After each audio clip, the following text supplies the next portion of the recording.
Alright, so this is my treadle hammer, and there's two major issues with it I'm going to be addressing here. One is the amount of play this has here, which comes from using a cheap hinge. I don't know if you can see that, but there's a lot of play. The hinge itself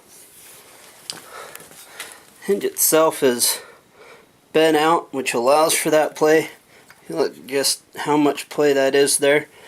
So that's one problem. The other problem is the sheer amount of force that it takes to get it to go down, and that's because that spring right there is just too powerful. So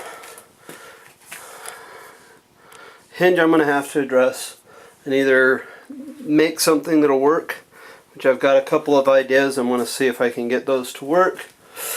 And the spring, well, I'm just going to replace it.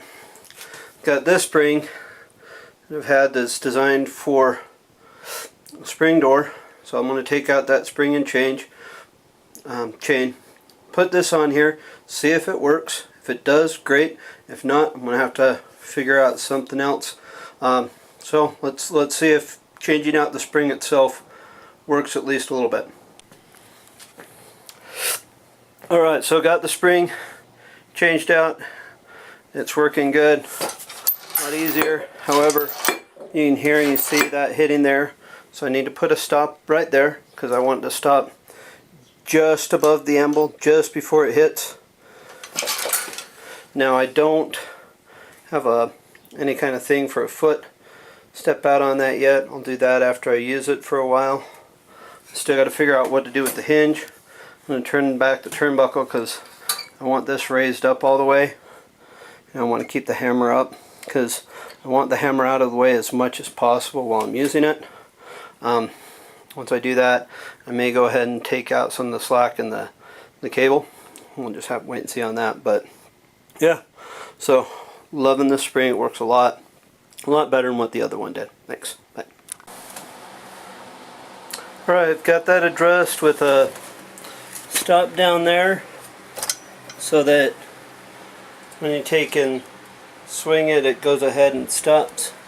You can see that bolt that I put into the log right there. Additionally, so that I can use this anvil until I get a better one when I'm not using the treadle hammer. I've gone ahead, use that chain, you can see that nail right there bent around to make a hook. Chain, of course, this chain will happen to feed through itself. It's gone through, it's got a loop, got the hammer all the way up.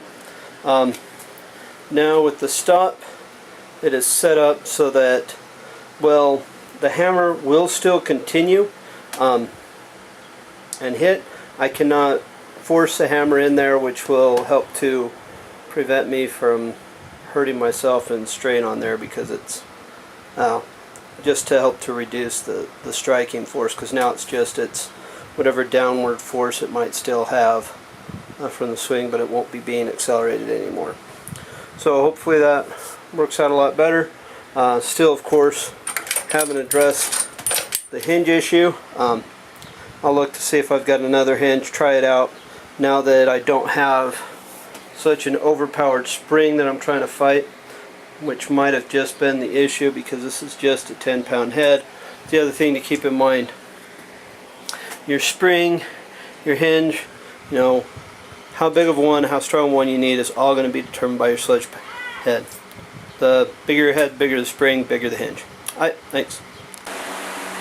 Alright, this is my solution. I'm going to take and weld 2 nuts to either side of the frame there, and then I'm going to take these other 2 nuts and those will be welded on to the piece that holds the hammer right there. So right now I got to go ahead, clean that off so that I can go ahead and do the welding, clamp it in place, make sure it is level, and then I will go ahead and proceed to do that welding, and then take the other ones.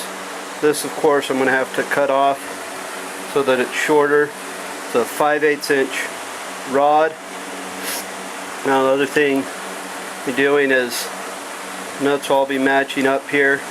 The biggest thing you've got to make sure of when it comes to these middle two nuts right here is that they will move in concert with each other. Because if you've got them too tight or you offset them, they can actually lock into each other, and that'll keep them from being able to move. So that's why there's a little bit of a gap there. I know once I get it in there and get it welded, it should be alright.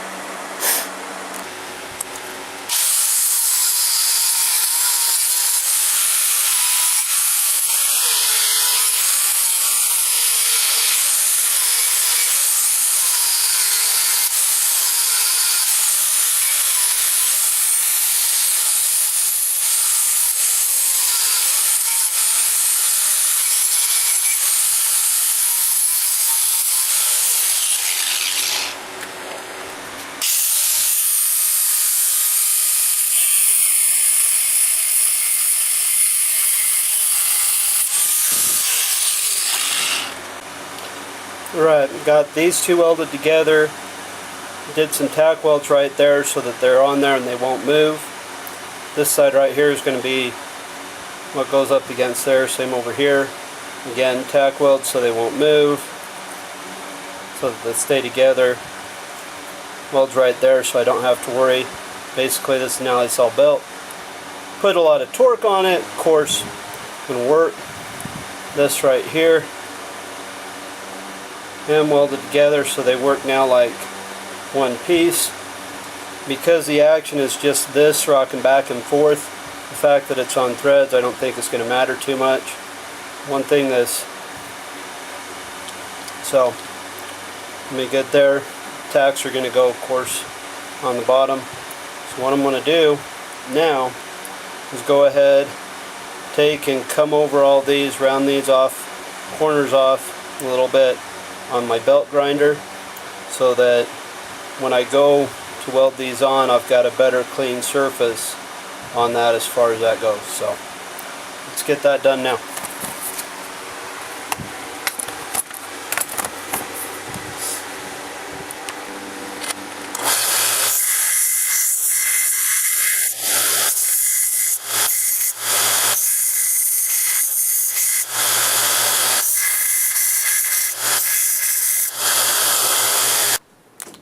Alright, here's the end of the new and improved treadle hammer. I've got those two nuts on either side welded onto the frame there.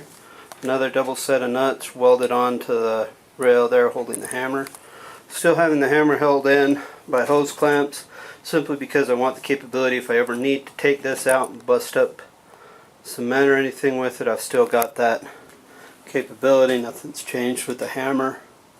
Got that hammer there, comes down there.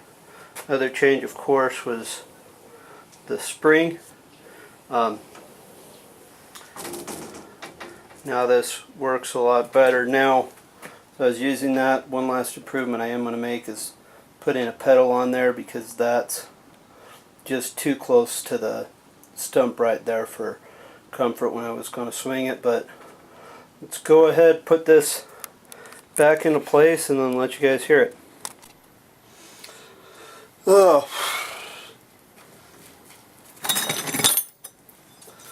Realize I don't have any hot metal right now. Don't have time to actually fire up the forge. I want to try to avoid having that, so I'm going to take this piece of steel here.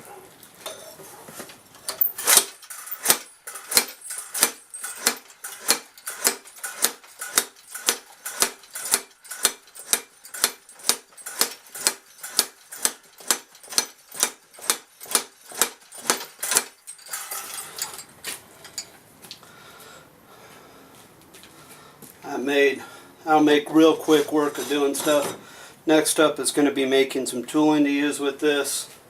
I'm probably going to be focusing on spring fullers, so that I can go ahead and draw stuff out with it. But thanks for watching. Have a great day.